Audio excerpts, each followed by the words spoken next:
Kaboom Test Labs presents Nerds with Issues. Woohoo! It's your host, Doughboy. Admiral Duke. And right next to Admiral Duke, well, kind of, kitty corner there on the couch. B-Walk. What's up, B-Wizzle the Shizzle? Yeah. So it's Friday night like we always record the show. Night. I don't even know. What's the date today, the 15th? Today is March 15th, absolutely. It's March. I want to give a big happy birthday to Dead Air Timmy. Yes. Today Is is his birthday? Today is birthday. That old son of a bitch. He's like 27 now. Wow. Well, and what's Wow. funny is Old my, mofos. my Old men. eldest daughter turned 17 today as well. There you go. Yes, Damn. Yes. Everybody's in the sevens there. that's right. Except for you. You're at 38. I'm at 34. Oh, wow. Wait, I'm wait, 20, way to son. point You that don't out. even know. I'm glad the audience knows how ancient we are. They figured it out. We've made some references where they're like, I wasn't That's born. true. Or Brian's been like, I wasn't born. I didn't exist then. And what's funny is with some of the subject matter that we're going to talk about tonight, I think we're going to date ourselves even more. So we've got a lot of cool stuff to go over. I guess we're, as usual, going to start with our picks of the week. Yes, sir. I didn't pick up my books this week. I know. 'Cause you slacked. I know. I slacked off. I couldn't go. And I said I slacked, by the way. I don't know if you heard that. Yeah, I heard okay, that. good. People are like, he did what? But B-Walk just got it. He's like, oh! I didn't get my books, but I do have a book we'll talk about it, but I'm going to let you guys do your picks It was a first. rough week for you, It I'm was, sure. man. Long week, man. It's crazy. But we've got a lot of different books that you guys have in mind and some new stuff coming out as well. Oh, yeah. So I guess we'll move straight over to Admiral Duke with your pick of the week. Oh, well, and actually I have two picks of the week. And, Okay. And the reason I'm doing that is because they both come from one company, and it's not Marvel, and it's not DC. It is Dark Horse Comics. And my first one that I want to jump into is the one that I've talked about several times. And the reason I bring it up again is because the series is just that solid. And that is the new Star Wars book, the Brian Wood book with Carlos D'Anda on art, and then Alex Ross doing the really amazing covers. It is just absolutely amazing. The third issue comes out, and I've been talking about how the series keeps so true to how the characters were represented in the first film. And Han Solo, man. Han Solo pulls it out in this issue like a boss, and he does something that the Han Solo who shot first would do. And, I mean, he straight up, I don't want to give it away, but he straight up does something where you're like, holy crap, he just did that. And Chewbacca even says something to the effect of, you just did that. And it's really fantastic. It's a really great book. So Star Wars #3 on shelves this week, really fantastic. And then the other thing I want to talk about is Ghost, which is another book from Dark Horse. With Phil Noto on it. I'm a big Phil Noto, Noto fan. And what's funny is the reason I'm talking about this book specifically is, you know, they're revisiting this character that has been a character for Dark Horse for a long time. And my wife says that I just, you know, I'm really focusing on hot female characters, and I might be. But she is one of those hot female characters, but she's got this really bizarre, awesome backstory, and that's why I really like it, and that's really why I'm reading it. But it's the art. It's Phil Noto's art on That's Ghost. usually what does it for me on any book. That's why I'm still reading Thunderbolt at this point. So I'm like, oh, next issue Noto jumps on. And there's just some really creepy imagery in there, and there's also a really kind of messed up thing with demons from another dimension inhabiting human hosts, and it's a really wild storyline. And if you get a chance to pick up the first 4 issues of Ghost, I can guarantee there's just not a lot of people that are jumping on that book right now. You can probably find copies of it at your local store. I know you can find all 4 issues, including issue 0, at Kaboom Test Labs right now. You don't say. Excellent. It's good stuff. All right. I dig it. So your 2 picks of the week, to summarize? Are Star Wars #3 and Ghost #4, but definitely check out both those series if you can find all those back issues. Cool. And Mr. B-Wizzle, your picks of the week? I think my pick of the week is really going to shock some people. Yes, it it is. shocked myself, honestly. I'm going to have to go with The Avenging Spider-Man, issue #17. My jaw hit the floor when you told me you were going to do that. And the reason I picked it, and it's essentially, it tickles me to no end that there are 2 Spider-Man books, one called Avenging Spider-Man, one called Superior Spider-Man, and yet the Avenging title is the superior title. I mean, I'm still not a fan of the idea. I'm still not a fan of the fallout of what Dan Slott has done after Amazing Spider-Man 700, but I got to admit, I got to recognize a good comic book story when I read a good story. And fact of the matter is, Chris Yost has always been a great writer. Right. If anyone's, and I know there's a lot of fans, there's almost a cult following to Avengers: Earth's Mightiest Heroes. Wouldn't you say? Exactly. Yes. And Chris Yost is one of the head writers on that show. So I mean, that alone gives you reason to read it. But the man just knows how to. Basically, every time I read Superior, I'm just pissed off. I want to punch someone in the face. By the time I read every issue of Superior, whereas I leave Avenging having read a fun story. Right. I believe Paco Medina did the last few issues. He did a great job. Chichito jumped on this arc for the Thor team up, and it's them two against Electro, and it's just something about it came off as such a classic comic book story in a different way, and the auto Spidey didn't even piss me off. Maybe it's because there's no Patrick Swayze ghost Peter Parker hanging around. Whoa! Patrick Swayze, my friend, is the shit.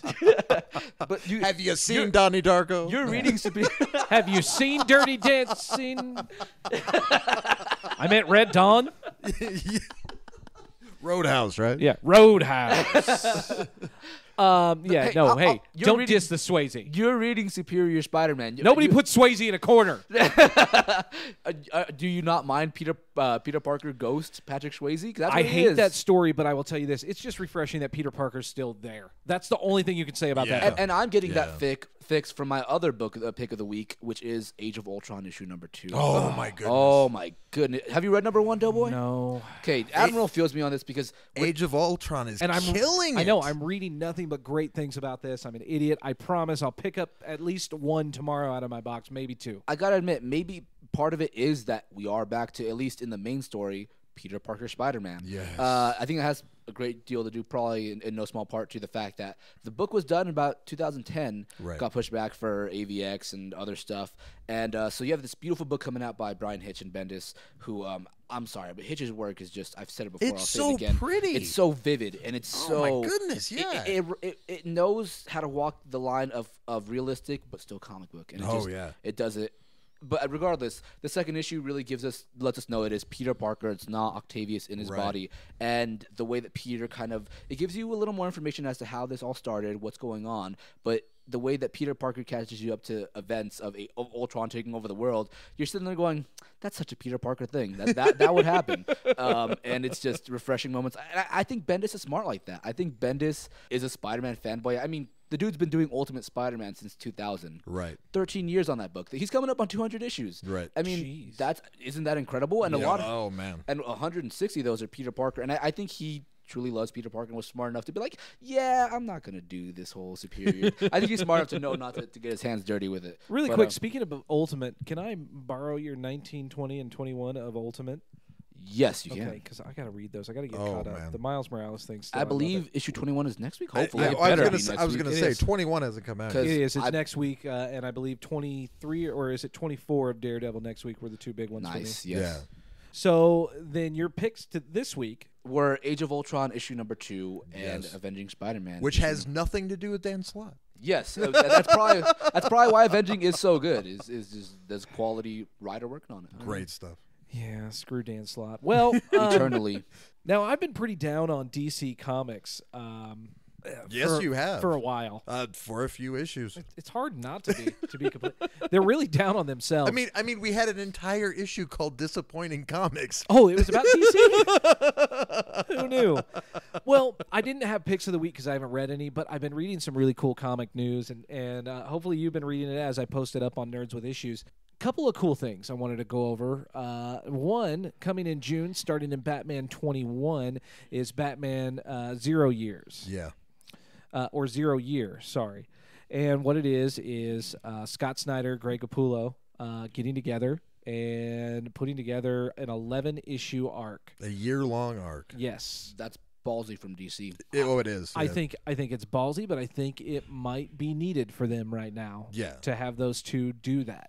I'm glad they're smart enough to recognize the great team they've managed to keep together out of all the 52 titles, and really invest something in it that seems, I don't know, for me at least, Batman has been a character that there's a good 15, 20-year span where we know little to nothing about Bruce Wayne, from being the little kid who saw his parents killed in the alley to Frank Miller's Year One. There's so much ground to explore there, and I'm glad to see a quality team taking up that time period. What I think is really interesting about this is the fact that DC from the beginning with their New 52 was talking about this is about moving forward to the future, looking to the future, and always just moving forward with the story of these classic characters and not worrying about the past. Well, they're doing the exact opposite, and they're going back to Batman's deep past, before he was really Batman. And I think that's interesting. I think DC needs to really realize that DC is legacy for a lot of people. DC That's true. kind of is the vein of superhero-dom. It's where it's all born,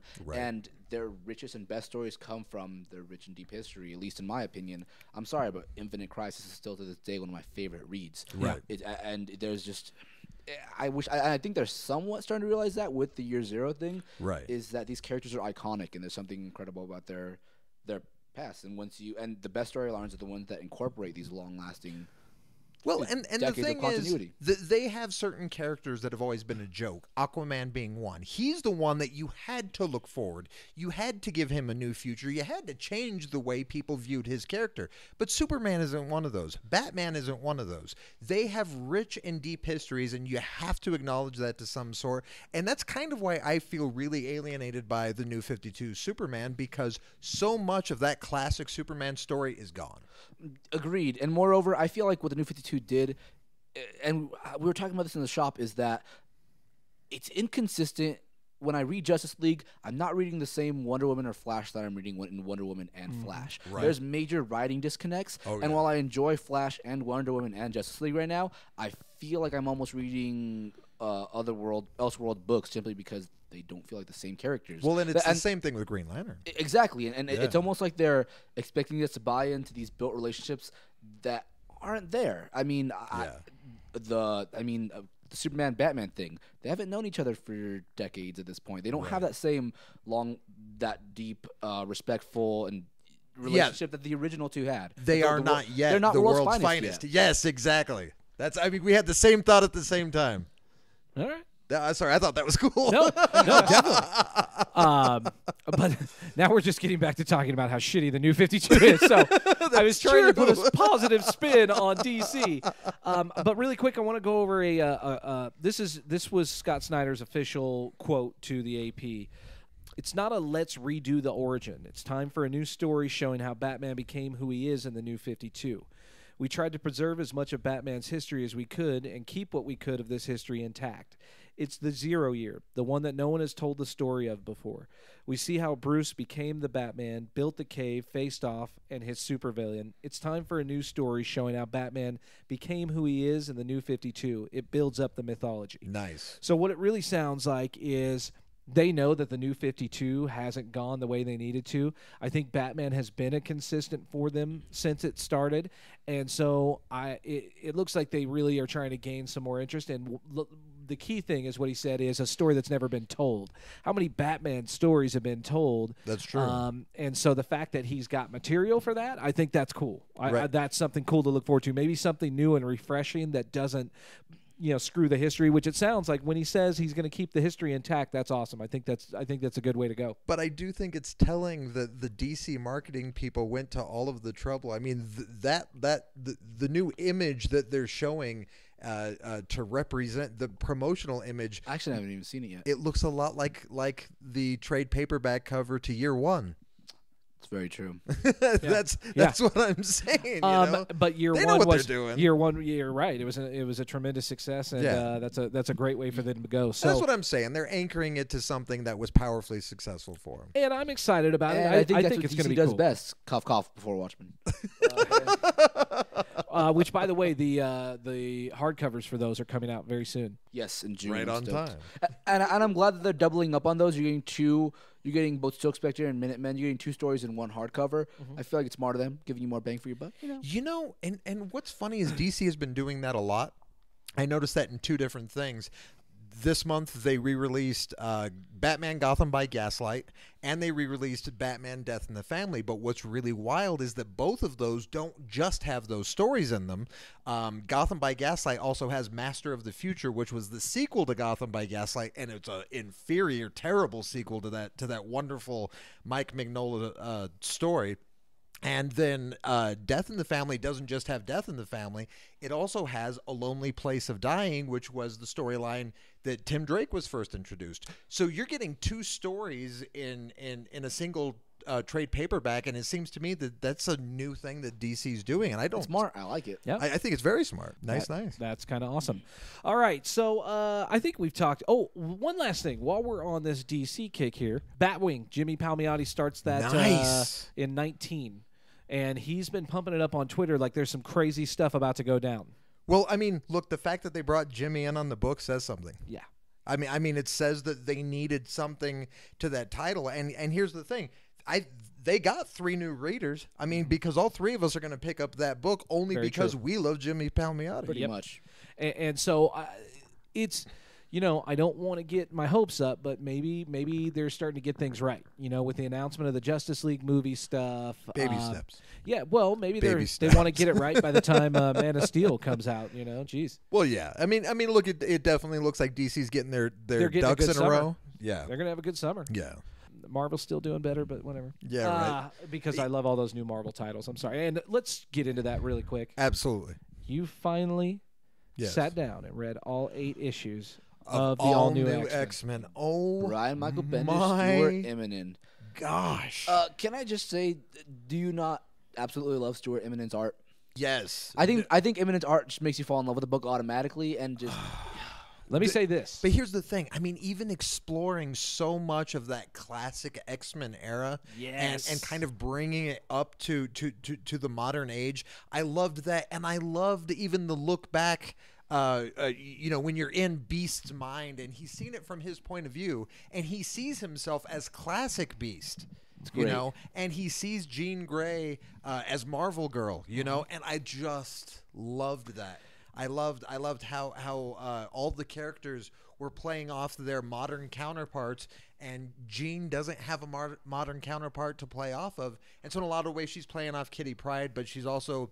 And that's a great relationship they're developing. Yeah, and it just gave them a lot of time to explore just all that backstory, especially for somebody who may not be as knowledgeable of X-Men past and stuff like that. It's beautiful, freaking beautiful.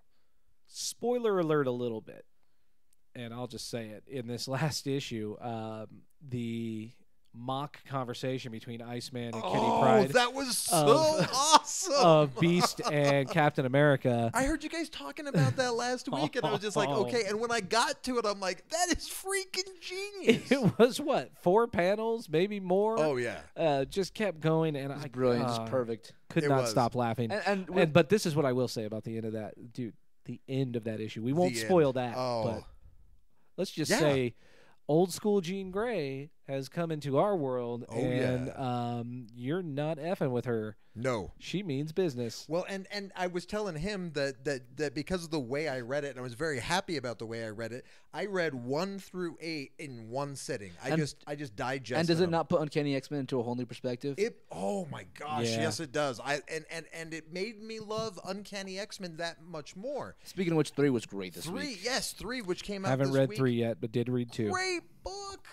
Great book, and again, something that I said might be happening in regards to Magneto's relationship with the team. It's what I thought it might be, but I also think that it might be bigger. So I'm really excited about where both of these books are going. You're right. I love that we're still riding the wave that was AVX, and we're riding it through Uncanny X-Men, all new X-Men, and Uncanny Avengers. Exactly, it's beautiful. The books are great they're great reads. Just go get them digitally or otherwise. Just do it because you got to get caught up. This is a series that's going to be around for a long time. I just want to say that I think it is a shining example of how Marvel has had a master plan that they obviously were working on 2 years ago, and they're still writing it, and they're still saying we have to keep it this way, and people are eating it up. I love it. It's fantastic. Well, and it's also just a huge run up to X-Men Days of Futures Past. Oh, that's true. Oh, wow, that's very true. So it's Marvel once again doing everything right. So now let's get into movies, because because there is something that we're all going, Is Marvel doing this right? Yeah. So Marvel, the next big movie from them we've heard is Guardians of the Galaxy. Yep. And they have announced another cast member today. Playing Drax the Destroyer will be Bautista. From the WWE. From the WWE. Look, I get it. I can see it. Guys got I can see it because of the way he looks, yes. Yeah. And when he shaves his head and they paint him green, yeah, he'll look like Drax. As long as he doesn't have a lot of lines. The thing is, I'm cool, man. it really does bring in that WWE fan base, which overlaps a lot with comic book readers. It really does. A lot. That's true. That's true. That's Good point. true. See, I hadn't realized that. Well, and let's be honest. I don't know how many years he's been in the WWE, but he's been acting his whole career. Okay. Well, that's a good point. Just not well. Oh wait, I'm sorry. That stuff's real. That's not fake at all. Yeah, you just pissed off half the Yu-Gi-Oh guys. That stuff happened. Yeah. Well, see, I leave that one to you guys because you guys know that story a little better than I do. But the looks of him as compared to how the character's supposed to look, that makes sense. I could see it. Absolutely. No, and here's the thing. This is something that I just see what Marvel and Disney are doing here, which is they have managed. I don't know if it's a combination of they teased with, as far as the comic books go, they teased with Guardians of the Galaxy .1. And which was great. That really nabbed a lot of interest to people who were like, okay, who are the Guardians of the Galaxy? And it gives you just a little bit of insight into who that is. And we've had so many people come into the shop that are very excited about Guardians of the Galaxy. And who would have believed last year or 2 years ago that Marvel would be having a midnight release party for Guardians of the Galaxy #1? Who would have thought anybody would care? Reason people care is because, next year there's going to be a movie.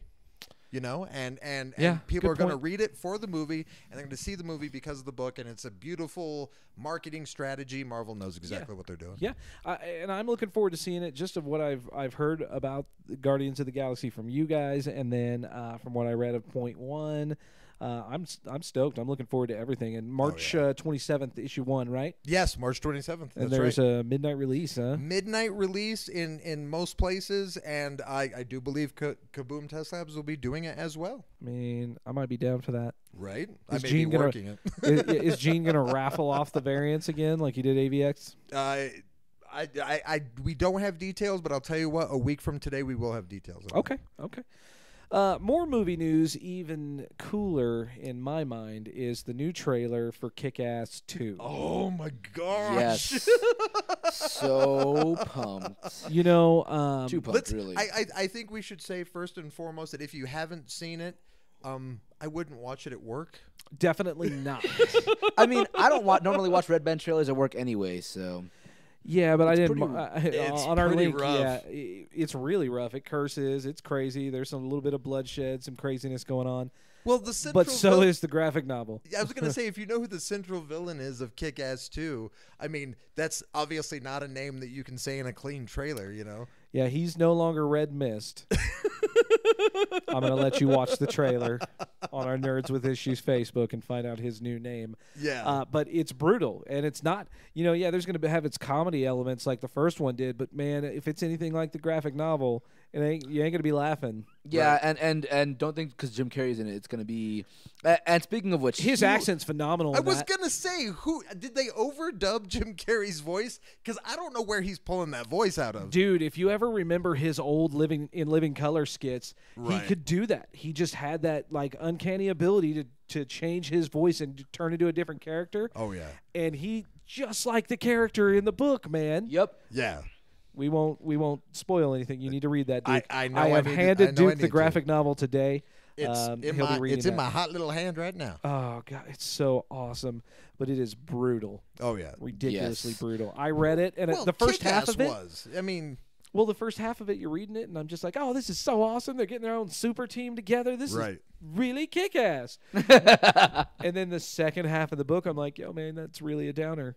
It is. And I love the... Here's the thing. I am a Mark Millar fan. I was just talking today about an incredible 12-issue series he did for Spider-Man called Marvel Knights. Read it sometime. It's incredible. Oh, yeah. But it's beside the point. I think what makes Millar so great, at least in my mind, is... he never has the most original idea. He just takes a very realistic, kind of harsh reality look to it. Yeah. And the fact of the matter is, if you read the first Kick-Ass graphic novel, there's a foreword by him that basically explains the idea for Kick-Ass basically came from him growing up till he was about 18. People would ask, "What are you going to be?" He was like, "No, I'm not going to be a lawyer or a doctor. I'm going to be a superhero." And he was totally honest about it. Like, he legitimately thought he was going to grow up to be a superhero, and he just decided, "All right, I'll write about a book about what would happen if I did become a superhero as a kid." And it's brutal, and it's honest, and it's raw, and it's I love I've got to Kick-Ass. read Hit Girl. Hit Girl is basically Hit Girl's Hit almost Girl takes disgusting with place how- between Kick-Ass and Kick-Ass 2. Which It's a I'll be prequel. picking that one From up what I next week. understand, the first 20, 30 minutes of the film are going to be Hit Girl stuff, and then it's going to get into the Kick-Ass 2 stuff. And she's all grown up. It's like, what? How many years have passed? Chloe Moritz, she's a great actress, man.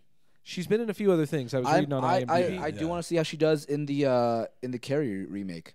Oh, Carrie, yeah. Oh, is that right? I just Yes, don't know if you can she's playing remake Carrie. that movie. I agree, Yeah. but she's a great actress. As long as they don't have the beginning, like, I'm gonna give it a shower shot. scene thing. Right? You were there with me. I'm with you. I was just like, I remember I was a kid. I was like, Mom, why are they doing that? What's that mean? And then I wish I hadn't asked that question. I'm really looking forward to Kick-Ass 2. When you think of the movies that are coming, this is going to be one hell of a summer. Like, the movie industry has to be salivating right now. Like, oh my God. Oh yeah. Everything. Look at it right Irma now. Curve. Iron Yeah. Man 3. You got Iron Man 3, you got Man of Steel, Right. Kick-Ass 2. Wolverine. Wolverine. Also, I want to mention there's a movie called Pacific Rim. Oh my goodness. Trailer for it is sweet. Check it out on IMDb. Maybe I'll post that on our Nerds with Issues tonight. You oughta. Dude, that thing looks unreal. I mean, it looks like Godzilla. Well, I mean, you said it. It looks like Godzilla versus the Transformers. And it looks Done right. kick Done, ass. yeah, it looks like it'll be better than Screw both you, of them. Michael Bay. This is how you make a movie. Oh, but how'd your Turtles movie turn out, by the way? Like, Look, I don't know. Megan Fox said it sucked. Guillermo del Toro knows how to make genre film. I mean, his first Hellboy movie is a freaking instant classic. The Absolutely. guy knows what he's doing. He knows story. He knows these characters, and so he just knows what to do. And he is obviously, a sci-fi monster geek. I mean, have you seen Pan's Labyrinth? I mean, goodness gracious. oh, I love Pan's Labyrinth. Right? Yeah, I am definitely looking forward to Pacific Rim. I think that's going to be a dope one. The other Looks one that amazing. we almost forgot, Sin City is coming out October 4th. Sin the new City, Sin City. wow. I'm so pumped for Sin City 2. I happen to think yeah. A Dame to Kill For is the best out of a lot of them. Yep. And it's one it's based off of, so I'm Right. pumped. It's going to be sick. I'm looking forward because there's just so many good movies between here and October. Who knows what'll come out after that too? Because then we got the Christmas time. But we'll be talking about them all here. Speaking of movies, really quick, since we're going to get into some talking about TV shows, Veronica Mars. Did you guys ever watch that show? I did. Yeah, I I love did Veronica back in the Mars. day. I definitely saw a bunch of episodes. I can't say I saw them all, but it's just because I was like, "Yo, Kristen Bell, you're hot," Right? and she just has gotten hotter. Well, Fanboys, man. they've Yeah, been man. wanting to make the movie for a while. Fans have been just like all over it, all about it. Hey, we got to make this movie. We got to make this movie. Well, Veronica Mars fans are just as crazy as Serenity fans. They Firefly yeah. fans. They just don't. I mean, what are they going to cosplay as? Yeah. It's a good point.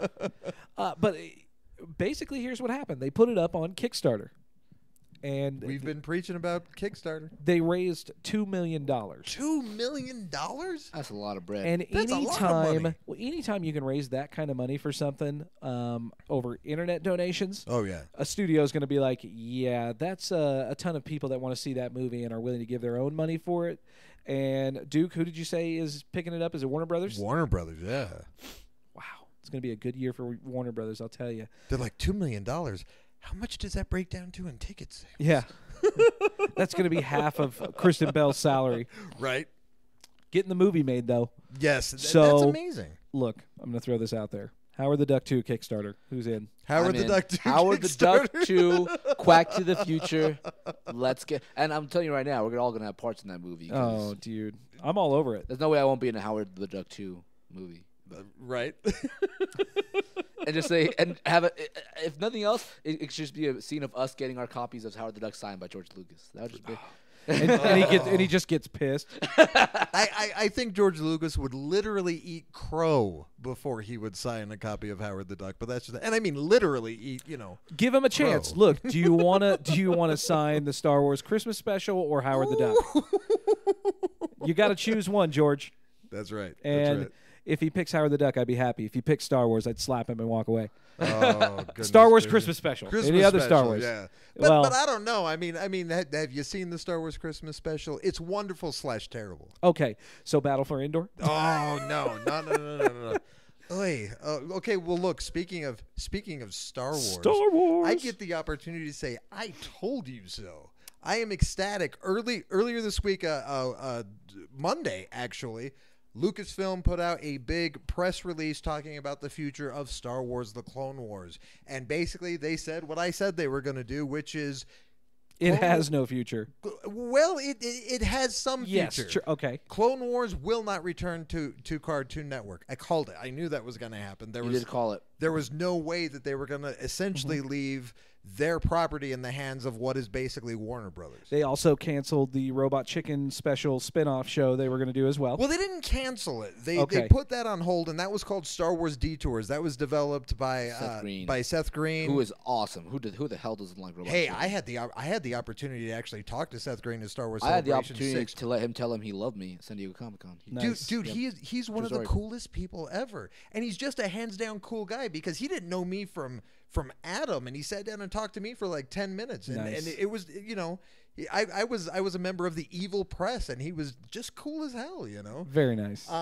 But it's really kind of a downer because the series that he helped develop, it was a comedy series set with kind of the original trilogy characters, and it's basically, like you said, it's an official Robot Chicken version of Star Wars. But everything that I'd seen about it, all the previews that are out for it, look absolutely hilarious. Unfortunately, it's been put on hold, and I will make sure that some of the videos that are out for that I'll get posted on our Facebook page, just so that some people have some frame of reference of what they're missing out on with Star Wars Detours. If that gets canned, it's going to be tragic. If it's going to be straight to DVD, that's still going to be tragic. Yeah. But I think what the problem they're running into is that it was going to air on Cartoon Network. Well, guess what? They're not going to do anything with Cartoon Network anymore. So where would Disney put that except maybe ABC or ABC Family? You mean to tell me I'm never going to see? I'm never going to see an Adventure Time Star Wars crossover? Probably. We not. can only hope. I mean, unfortunately, Adventure Time is bomb. we've seen too many references of Star Wars and My Little Pony. So, Jeez. Oy. Anyway, So Star Wars Clone Wars is for now gone, but the rumor is they're going to make some sort of movie. To they tie it all are, in. and what it is all the storylines that they had already worked up and began production on for season 6. I believe now this hasn't been announced. They said we're going to end it, and they even showed a clip from whatever their ending is. And I think they're going to end Star Wars: The Clone Wars the way they began it, and I think they're going to do an animated film, and it wouldn't surprise me at all if it gets theatrical release. Yeah. Because Disney is trying to do everything they can to build up anticipation for Star Wars Episode 7. And I think that this would definitely get a theatrical release. It would get a nice buzz. People are dying to see Star Wars back in the theaters again. And I think that's the route Or that Disney maybe would go. they'll bring back like the Disney movie of the week thing again, dude. That'd be so dope. And start it off with that. Dude, honestly, I've been saying love the for 80s. years they need to bring back the Wonderful World of Disney. Yeah. I mean, ABC. It'd be a great thing to put it, in the ABC Sunday Night lineup. Do you remember the one where Will Wheaton played Houdini, a young Houdini? Whoa, you're going way back. I do remember that. I also remember their terrible, awful remake of the Music Man that they did. That was an awful. Yeah, Never with saw Matthew that. Broderick as Professor Harold Hill. Sorry, I didn't mean to go all Broadway on everybody, but No, never saw that it's one. horrible. Oh, yeah. pretty bad. Oh, and just one last thing, going back to Clone Wars. The other big thing is that what Disney also announced is that there will be another Star Wars animated series that will lead up to Star Wars Episode 7, but they don't have a name for it. They didn't give any specifics about it. It was just basically their opportunity to say, "Oh yeah, we're killing Clone Wars, and you're going to get something else. Oh, and we're canning this other thing, but the future looks bright for animation. Okay. By the way, here's Harrison Ford. And Yeah, everybody's like, never mind. Well, that sucks because I know there's a lot of people out there that like the show, but you know what? I think that the reason there's not a huge backlash and people being pissed is because there's way too much Star Wars stuff to be excited about. Yeah, that's true. You know, so we talk a lot about TV and whatnot, but I don't do the cable or satellite thing anymore. I do all my stuff streaming. Duke, I know you're pretty much the same. Dude, I mean, my PS3 is my cable box. So The only thing I watch on cable is Walking Dead on Sunday night. That's see, it. I download that. I download all my shows. And I'll be honest, I mean, one of the reasons why I love Walking Dead, and I've said this before, if I'm paying for something, it had better be good. Yeah. And that's why I know Walking Dead is good, Yeah. because I'm paying $2.99 an episode to watch that. Well, it's not illegal to download those. The TV shows are not. It's illegal to sell them for download unless you are licensed to. Right.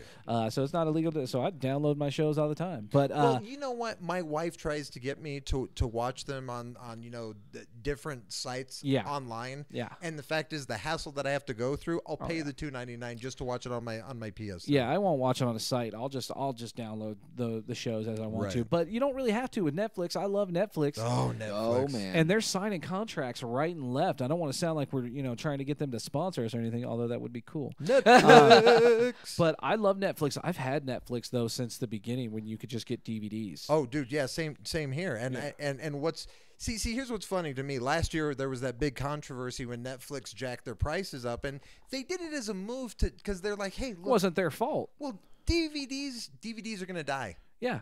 I mean, the physical realm of home entertainment is eventually, I think, going to be obsolete because everything is going to be online. Yeah. And they understand that. They see the future coming, and so what they were doing was trying to phase out their DVD side, Yeah. and everybody got all up in arms. I'm like, okay, fine, we'll keep milking you for the money if you're going to make us. Well, originally what they had said is the CEO decided we're going to do two branches, Quickster Right. for the DVDs and then Netflix for the streaming.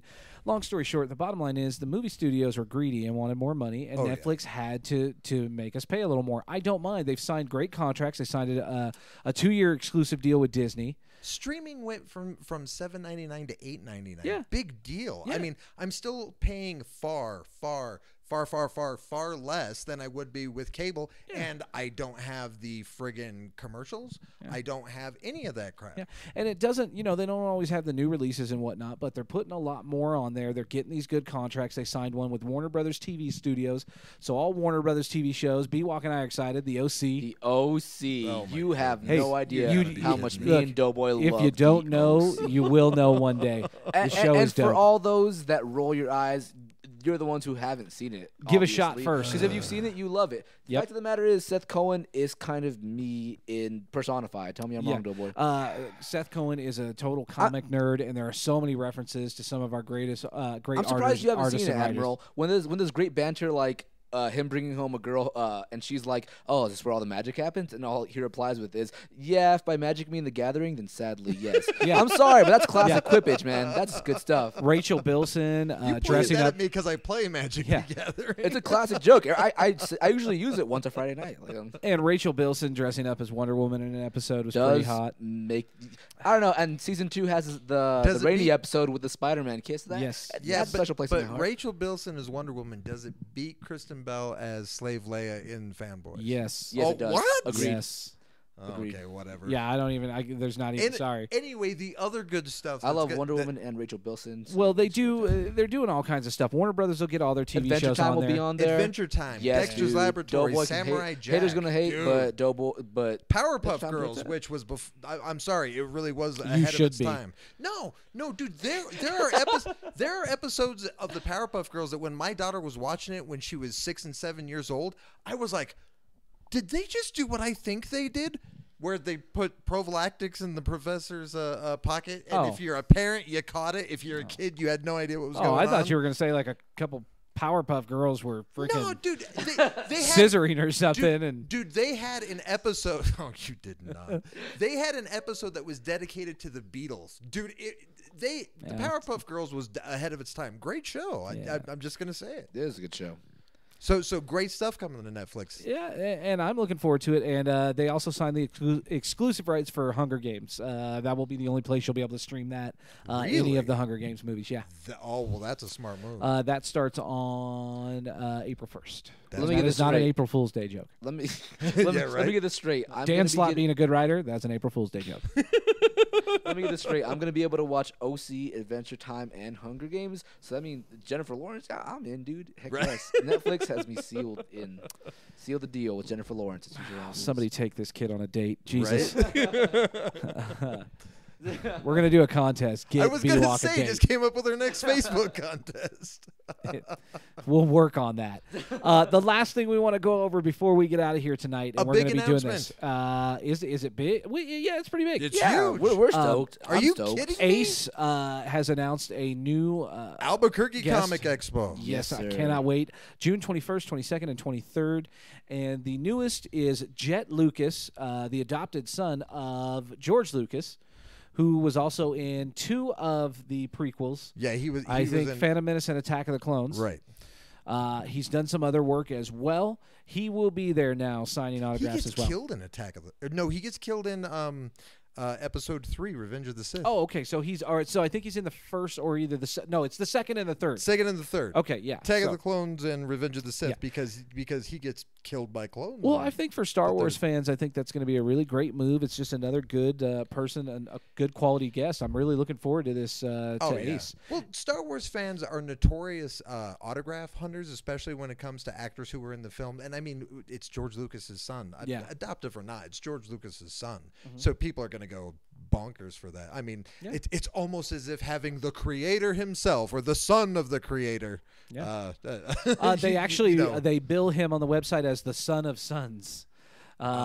So yeah, it's cool. It's going to be a lot of fun. If you don't know, at Ace, we have pretty much we've got confirmation. we do have through a gentleman confirmation. at Ace, and I'm going to throw this out there. Hey, call me back. Still waiting to hear from you on some particulars, but we'll be doing a show live at a panel at Ace. A live NWI panel. Yes. Oh man, Nerds with Issues representing. Yeah, on we're- stage recording live. I'm ecstatic. Well, we got a lot of our listeners are emailing and tweeting Ace. Oh, thank you guys so much. Maybe add a little bit of instigation from me on Twitter saying, "Hey, let's all call and talk to Ace."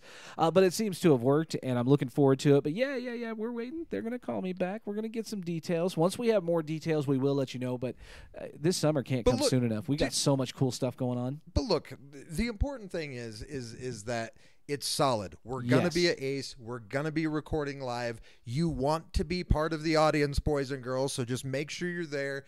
Get your tickets and come be It's a gonna part be of a our good show. time. Yeah, I really, really, really seriously would love to interview Billy West and talk about Futurama. It'd be amazing. And Giancarlo Esposito. I know Oh, that may be dude. like a hardcore wish list, but I'm Ace. You can make it happen, and I promise you this: we will make an impact at your Albuquerque Comic Expo. We will represent. We're gonna be handing out another 500 backpacks with gonna our be logo and the Ace logo on it.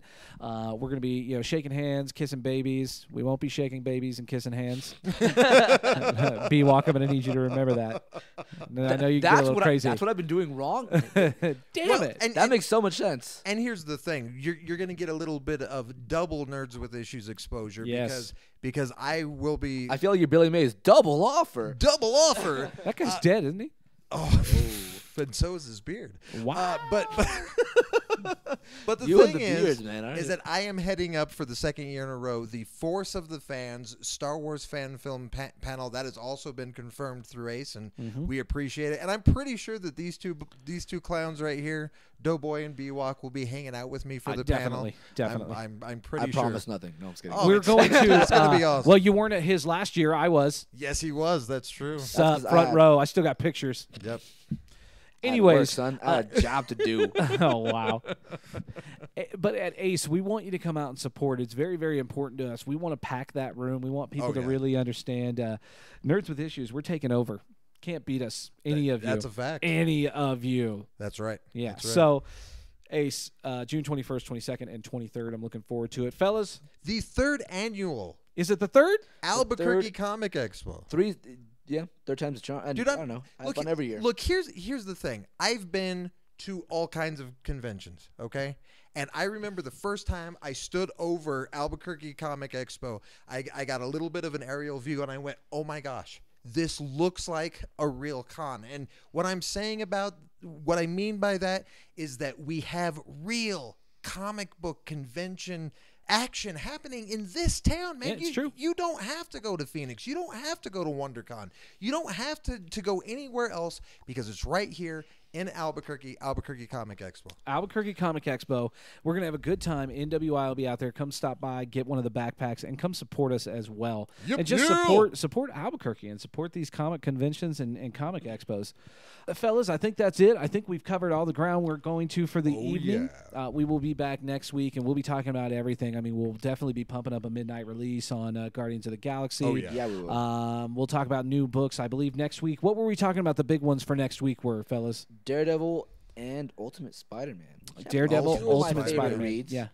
And I think that's really for like the big books. I'm sure there's a few more. Oh, yeah. but Guaranteed there is. you'll be hearing about them on our picks of the week, or go into Kaboom and get them yourself on Wednesdays. Yes. Get your books. All right. Let's give a few shout outs before we're out of here. Big shout outs to Greg and the whole team down there at Ace. Yes, sir. You've got the number. Call it. And everybody else that's been so supportive of the show and been digging it. I want to give a shout out to something of a retraction shout out to my friend Kelly Williams' cat Arwen, who I called a dude a couple issues back. My bad. Arwen is a female. I'm a douchebag. I love you, Arwen. I love you, Kelly. Arwen sounds like a dude. It's- But the dude, fact of the Lord of matter the is Rings. you're giving It's shout a outs female to cats. from Lord of the Rings, Yeah. but okay.